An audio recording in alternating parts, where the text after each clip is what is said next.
오늘 함께 은혜 받으실 말씀을 함께 읽겠습니다. 오늘 오후 예배 때 우리가 함께 은혜 받을 말씀은 갈라디아서 5장 22절, 23절 그리고 요한복음 8장 10절에서 11절 두 구절입니다.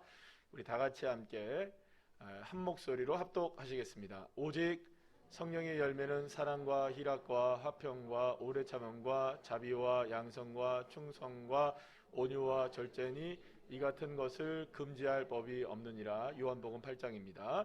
예수께서 일어나사 여자 외에 아무도 없는 것을 보시고 이르시되 여자야 너를 고발하던 그들이 어디 있느냐 너를 정죄한 자가 없느냐 대답하되 주여 없나이다. 예수께서 이르시되 나도 너를 정죄하지 아니하노니 가서 다시는 죄를 범하지 말라 하시니라. 아멘. 할렐루야. 자, 오늘은 우리가 성령의 열매에 있어서 몇 번째 시간이죠? 다섯 번째 열매로 저희들이 따라합시다.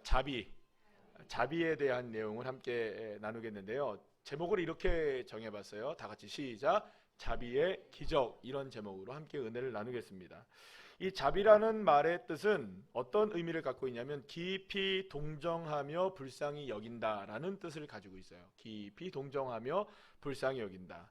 그래서 이 자비라는 말은요, 사실 그래서 이 기독교적인 용어만이 아니에요. 기독교만 쓰고 있는 것이 아니라 거의 모든 종교에서 이 자비가 쓰입니다.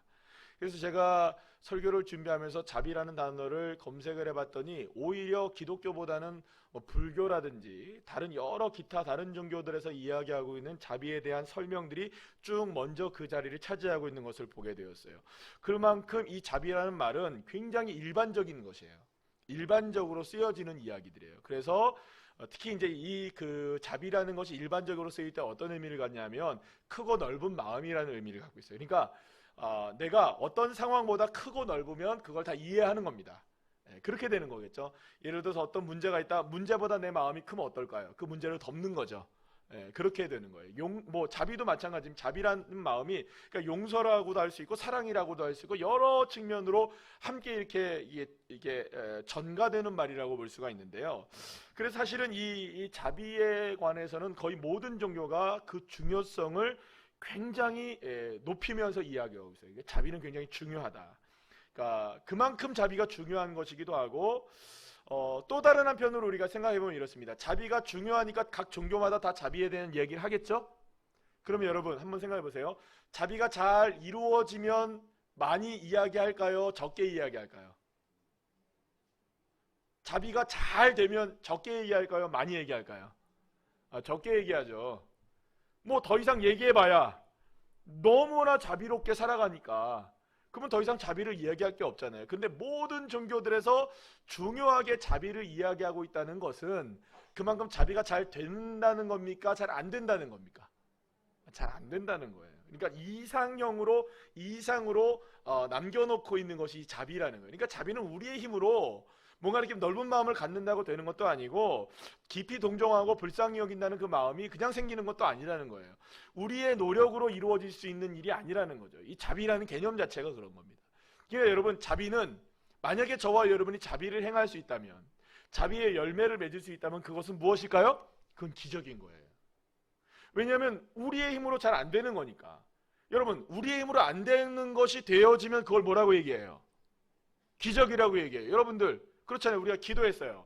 기도했는데 내가 원래 잘 되지 않은 것이 기도했는데 이루어졌다. 그걸 기적이라고 얘기하잖아요. 예를 들어 뭐 저 같은 경우도 그렇습니다. 어렸을 때부터 저는 이번 때 계속 얘기를 많이 드리는 거지만 저는 원래 키도 작고 몸도 작고 굉장히 삐쩍 말랐던, 정말로 이렇게 뼈가 톡톡톡톡 튀어나오는, 상상이 안 가시겠지만 저는 원래 그런 사람이었습니다. 초등학교 4학년 때까지.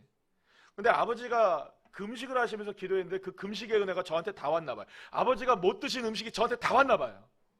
40일을 금식하시면서 못 드신 음식이 다 저한테 왔나 봐요. 그래서 한 해에 16cm가 컸어요. 충치가 다 나왔어요. 모든 게 다 나왔어요. 할렐루야. 그런 일이 벌어지는 거예요. 그걸 뭐라고 그래요? 기적이라고 얘기하는 거예요. 그런 기적. 사람의 힘으로서는 불가능한 일.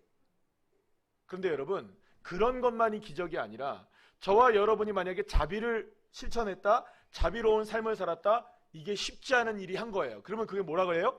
그걸 기적이라고 얘기하는 거예요. 그래서 자비 자체는 기적인 거예요.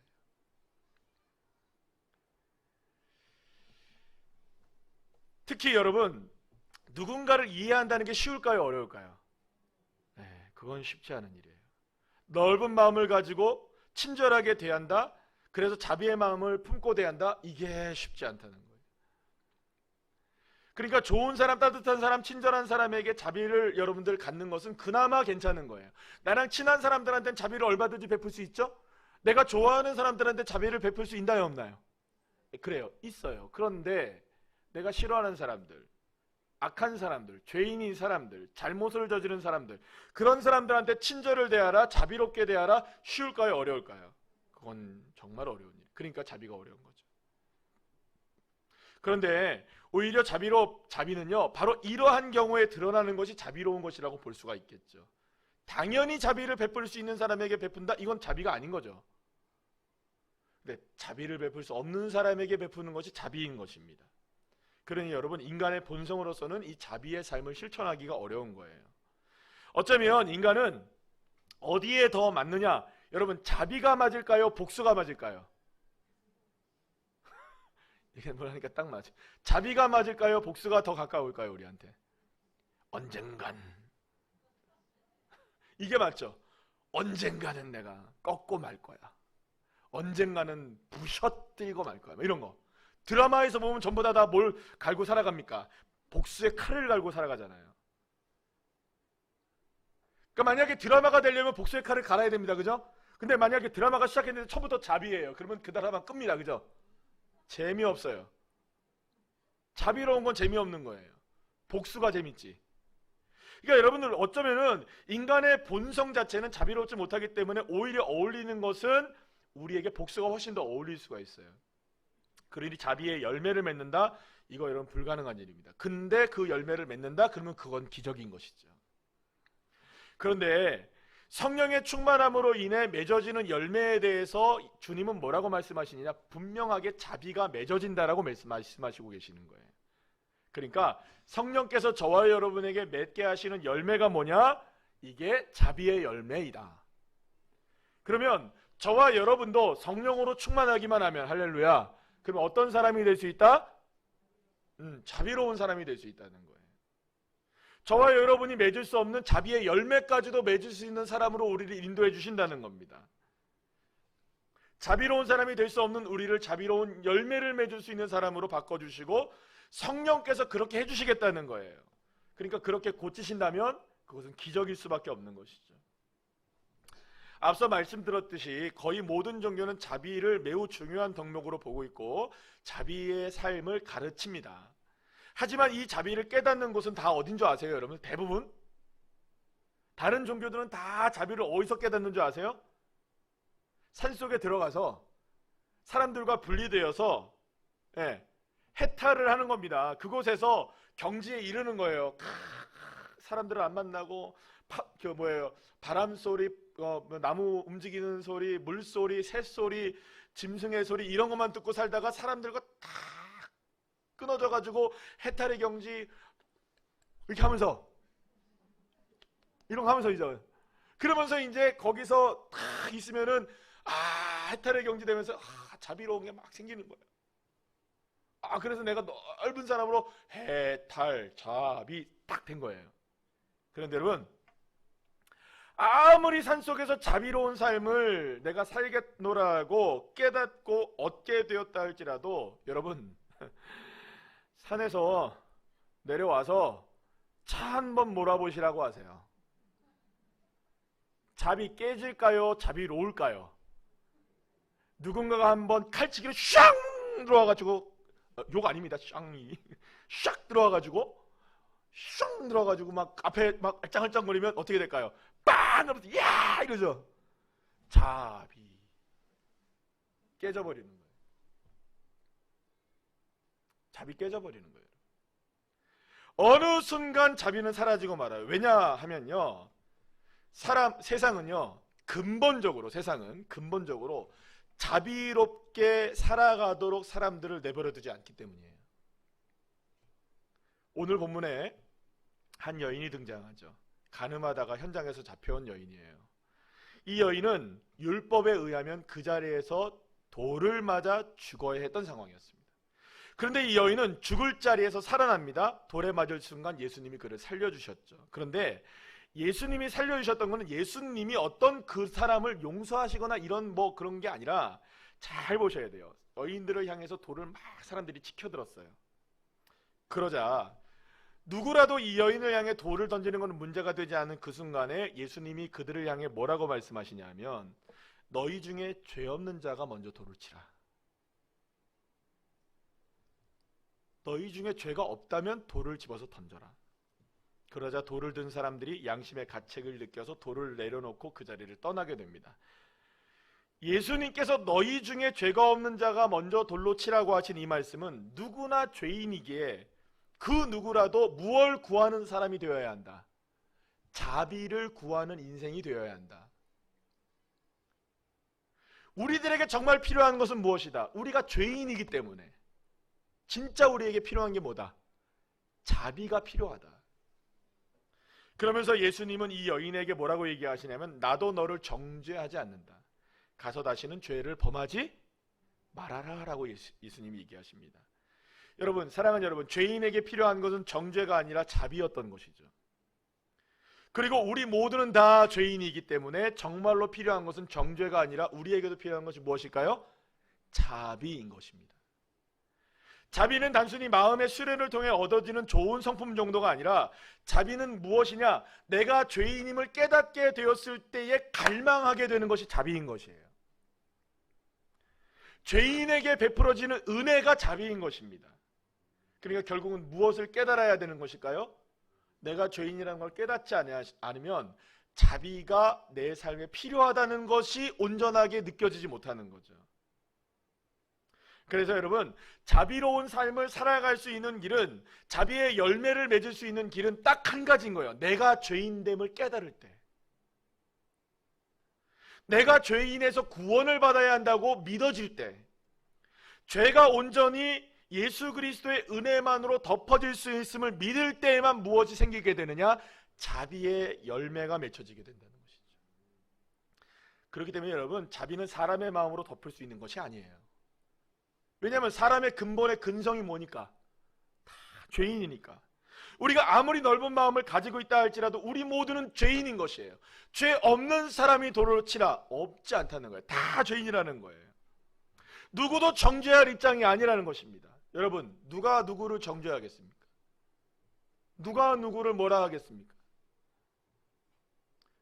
사랑하는 여러분, 우리 주 예수님께서 저와 여러분을 덮어주시는 은혜가 없으시다면, 저와 여러분을 정죄하지 아니하시고 죄를 묻지 아니하시고 우리를 덮어주시는 십자가의 은혜가 아니시면 저와 여러분에게는 이 자비의 열매가 맺어질 수 없게 되는 것입니다.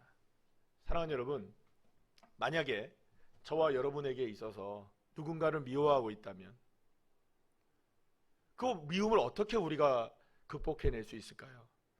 주님의 십자가가 나를 덮고 있다는 사실이 믿어지면 저와 여러분에게 자비의 열매가 맺어지는 겁니다. 내 마음속에 미움의 대상으로 품고 살아가는 사람만 계속 생각하다 보면 결국에는 우리는 예수 그리스도의 십자가의 은혜를 놓쳐버리게 되는 것이에요. 그러나 주님은, 사랑하는 여러분, 우리를 정죄하지 않습니다. 우리가 누군가를 미워했다고 해서 주님이 너 왜 미워해? 이렇게 하지 않으세요. 우리를 정죄하지 않으세요. 우리가 뭘 깨닫기를 바라고 계시는 걸까요? 내가 죄인임을 깨닫기를 원하시고 계시는 거예요. 그 위에 부어지는 것이 자비의 은혜입니다. 그리고 그 자비의 은혜를 아는 사람만이 자비의 삶을 살아갈 수 있는 것이죠. 그러면 여러분, 이렇게 생각하셔야 돼요. 우리가 자비의 열매를 어떻게 구체적으로 맺을 수 있느냐? 옆에 있는 분을 한번 쳐다보실까요? 이렇게 한번 인사해 봅시다. 나도 죄인이고 당신도 죄인이십니다. 우리 서로 모두가 다 죄인임을 고백할 때 그때 돌을 내려놓게 되는 거예요. 나는 괜찮고 너는 죄인이야 라고 생각하면 돌을 집어들게 돼 있고요. 내가 죄인임을 깨달으면 돌을 내려놓게 돼 있는 거예요. 중요한 거는 내가 죄인이라는 거죠. 누가 누구를 정죄할까요? 누가 누구를 향하여 돌을 던질까요? 사랑하는 여러분, 그러니까 누군가를 바라보면서 뭐라 할 이유 하나도 없습니다. 다 누구의 모습일까요? 내 모습인 거예요.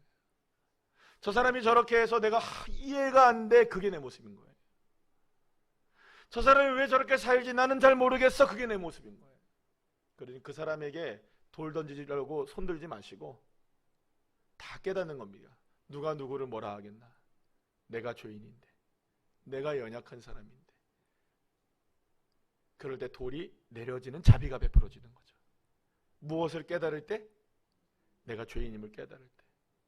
사랑하는 여러분, 우리 중에 그 누구도 잘난 사람 아무도 없습니다. 우리 중에 그 누구도 하나님 앞에 괜찮은 사람 아무도 없습니다. 다 뭘까요? 그래서 여러분, 교회는 무엇으로 평등해지는 곳인 줄 아세요? 무엇으로 평등해지는 걸까요? 여러분, 재밌죠? 교회는 무엇으로 평등해지냐면 죄인으로 평등해지는 거예요. 잘난 사람, 못난 사람, 돈 많은 사람, 돈 없는 사람, 건강한 사람, 건강하지 못한 사람, 우리는 나름대로의 그래프를 그릴 수 있을 거예요. 높은 사람, 낮은 사람. 그런데 교회에 오면 모두가 다 똑같은 뭐가 되는 거예요? 죄인인 거예요. 죄인. 그래서 우리는 누구의 은혜만을 갈망하는 사람입니까? 정죄하지 않으시고 우리의 죄를 용서해 주시는 예수 그리스도의 은혜만을 갈망하는 사람들로 딱 하나가 되는 거예요. 그게 여러분 교회 안에서의 평등입니다. 오해하시면 안 돼요. 교회 안에서의 평등은 어떤 능력이 있고 누가 잘하고 어떤 직분이 높고 낮고 이런 얘기가 아니에요. 우리 모두는 목사로부터 모든 성도들의 이르기까지, 아이들의 이르기까지, 우리 교회의 지금 최연소 성제 이르기까지 모두가 다 뭡니까? 다 죄인으로 하나가 되는 거예요. 그래서 교회는 웃긴 곳이에요, 여러분. 얼마나 재밌는 곳입니까? 다 멀쩡한 사람들이 다 나는 뭐라고 얘기하고 있으니까. 그러면 여러분 세상에서 나는 죄인이야 하면 어떻게 할까요, 여러분? 경찰 다가옵니다. 이상한 거예요. 세상 사람들이 이해를 못하는 거죠. 따라합시다. 나는 죄인입니다. 우리 모두 다 죄인인 거예요. 그걸 깨달을 때 자비로울 수 있는 겁니다. 그래서 그때 열매가 맺어지는 거죠. 사랑하는 여러분, 자비의 열매를 맺고 살아가고 싶으십니까? 저와 여러분에게 이 자비의 열매가 맺기를 소망하십니까? 그러면 오늘도 고백하는 겁니다. 내일도 고백하는 겁니다. 뭘 고백할까요? 주님, 나는 죄인입니다. 주님의 은혜가 아니면 살 수 없는 죄인입니다. 그러니까 내가 누구를 정죄하겠습니까, 주님? 그러니까 여러분, 주님의 마음으로 우리는 그렇게 품고 살아가는 것이죠. 사랑하는 여러분, 그래서 나의 힘으로 자비의 삶을 살아낼 수가 없음을 믿으시고, 그때 바로 필요한 것이 주님의 십자가의 은혜임을 믿고, 십자가 은혜만이 자비의 열매를 풍성하게 맺을 수 있음을 믿는 믿음으로 자비의 열매를 맺는 귀한 자녀들 한 분 한 분들 다 되시기를 간절히 축복합니다.